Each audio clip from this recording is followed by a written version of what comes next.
जुड़ाव होता है, राजनीतिक, एक पारिवारिक जुड़ाव होता है, एक ऐसा जुड़ाव होता है जो अपनी जमीन से होता है, जहां अपने परिवार के पुश्तों की पैदाइश है, वो एक अलग बात होती है। वो एक लगाव होता है जो शायद लफ्जों में बताया भी नहीं जा सकता। जम्मू कश्मीर से मेरे परिवार के सदस्यों का यही जुड़ाव है, यही लगाव है। मैं यहाँ आती हूँ तो आपकी शक्लें भी मेरे से मिलती जुलती हैं। काफी बार मैं देखती हूँ, गाड़ी से देखती हूँ या किसी से मिलती हूँ, कहती हूँ तो ऐसे लगता है कि मेरी बहन है। तो एक अलग जुड़ाव है। आपको शायद मालूम नहीं होगा, मेरी दादी इंदिरा जी की हत्या से 4-5 दिन पहले हम लोग घर पे बैठे थे। मैं 12 साल की थी, राहुल जी 14 साल के थे।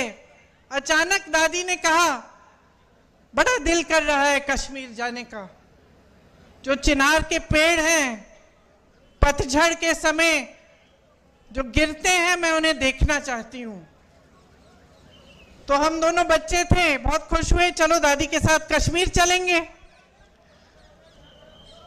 तो दादी हमें कश्मीर लाई। पहली बार मुझे खीर भवानी के मंदिर में ले गई। उसके बाद एक बड़े आध्यात्मिक गुरु थे उनके, पंडित लक्ष्मण जी, उनका आश्रम होता था श्रीनगर में, वो वहां गई। फिर हम दिल्ली आए। 3-4 दिन बाद ही उनकी हत्या हो गई, वो शहीद हो गई। तो अक्सर मुझे लगता है कि कैसा बुलावा था ये, कि एकदम अपनी हत्या से 4-5 दिन पहले अचानक बोली, मुझे कश्मीर जाना है। ये अपनी धरती का बुलावा था।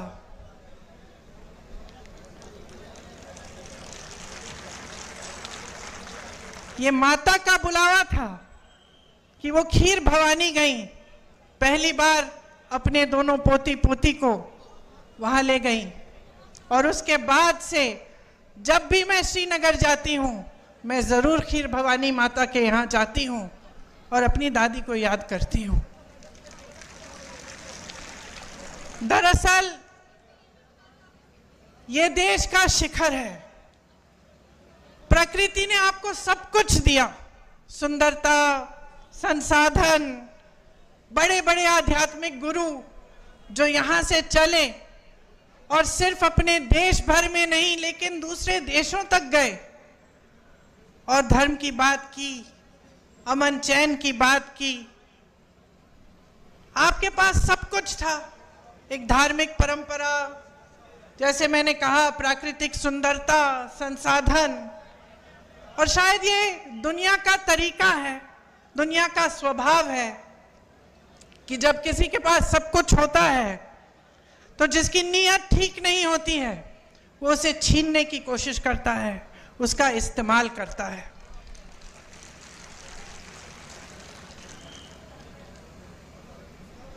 एक तरह से भाजपा के नेताओं ने जम्मू और कश्मीर को अपने राजनीतिक शतरंज का मोहरा बना दिया है। यहां के लिए नीतियां नहीं बनती,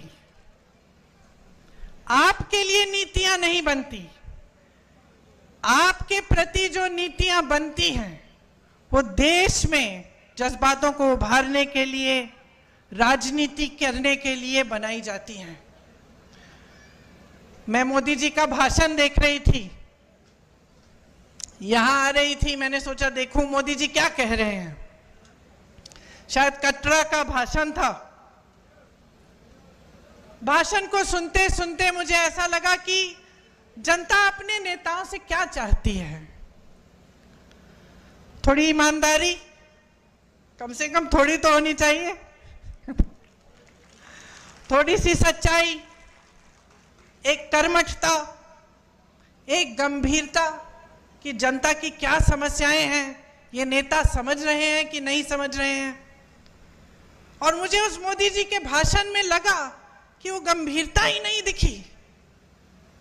वो कहने लगे कि 10 सालों से यहाँ का जो रेलवे स्टेशन है, हमने इस रेलवे स्टेशन को में सुधार हम लाए हैं, इसमें परिवर्तन लाए हैं। मैं सोच रही थी 10 सालों से आप प्रधानमंत्री रहे हैं, आप कटरा आके कह रहे हैं कि मैंने आपके रेलवे स्टेशन में सुधार कर दिया। विकास की एक धारा होती है, जैसे जीवन की होती है। एक समय में मेरी बहनें यहाँ बुजुर्ग बैठी हैं, वो रोटरी वाले टेलीफोन होते थे, आपको याद है, यूं घुमा के फोन करना पड़ता था। जम्मू से दिल्ली फोन करना पड़ता था तो बुकिंग करनी पड़ती थी, 2-3 हफ्तों बाद ट्रंक कॉल लगता था। आज सबके पास स्मार्टफोन है। परिवर्तन होता है, विकास होता है, रेलवे स्टेशन में सुधार होते हैं। ये कोई बड़ी बात नहीं है कि प्रधानमंत्री जी आकर इन छोटी छोटी बातों पर आपको कह रहे हैं कि देखो मैंने आपके लिए क्या किया। ठोस बात क्यों नहीं कर रहे हैं? मेरे मन में ये बात आई कि जो ठोस बात है, जो जम्मू और कश्मीर की जनता के हृदय की बात है, जो उनकी समस्याएं हैं, उनकी बात क्यों नहीं हो रही है?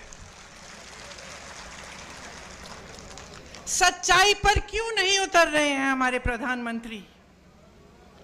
कि जब उन्होंने आपसे राज्य का दर्जा छीना तो क्या क्या छिन गया आपसे? वो रेलवे स्टेशन की बात करने से नहीं मिलेगा आपको वापस। वो ये कहने से कि मैंने जम्मू में आईफल टावर जैसा एक ब्रिज बनाया है, वो आपको वापस नहीं मिलेगा। वो आपका हक था और उस हक के जरिए आपको बहुत कुछ मिलता था। अपने जमीन पर हक, रोजगार पर हक, छोटे कारोबारों को मजबूत बनाने का हक, जो सारा आज आपसे छिन गया है। एक एलजी है जो पूरा अपने हिसाब से, अपनी मनमानी से राज कर रहे हैं। एक लूट का राज स्थापित किया है, रिमोट वाला राज स्थापित किया है। आपको अपने हक नहीं मिल रहे हैं इस राज्य में। आपकी जमीनें लैंड बैंक बन रही हैं। किसके लिए? आपके लिए, बड़े बड़े उद्योगपतियों के लिए, जो मोदी जी पूरे देश भर में स्थापित कर चुके हैं कि कुछ गिने चुने उद्योगपतियों को सब कुछ मिलेगा। वही आज जम्मू और कश्मीर में हो रहा है। यहाँ रिलायंस के रिटेल स्टोर खुल रहे हैं, लेकिन ये जो छोटी छोटी दुकानें हैं, जो आपकी दुकानें हैं, आपके छोटे बिजनेस हैं, उनको मारा जा रहा है। पहले नोटबंदी, फिर जीएसटी, और आज बड़ी बड़े रिटेल वाले जो उद्योगपति हैं आपके बिजनेस को छीन रहे हैं। और आप कुछ कर नहीं पा रहे हैं क्योंकि आपकी अपनी सरकार नहीं है। नौकरियों का हक आपको मिलना चाहिए। यहाँ तमाम नौजवान खड़े हैं, मेरी बहनें मेहनत करके, परिश्रम करके बड़ा करती हूँ। मैं 52 साल की हूँ, मेरा बेटा 24 साल का है, मेरी बेटी 22 साल की है। क्या चाहते हैं हम अपने बच्चों के लिए? एक उज्जवल भविष्य चाहते हैं। कुछ बड़ी शान, शौहरत, पैसा, सत्ता नहीं। हम चाहते हैं कि खुश रहें, ईमानदारी से अपना काम करें और अपनी कमाई कर लें अपने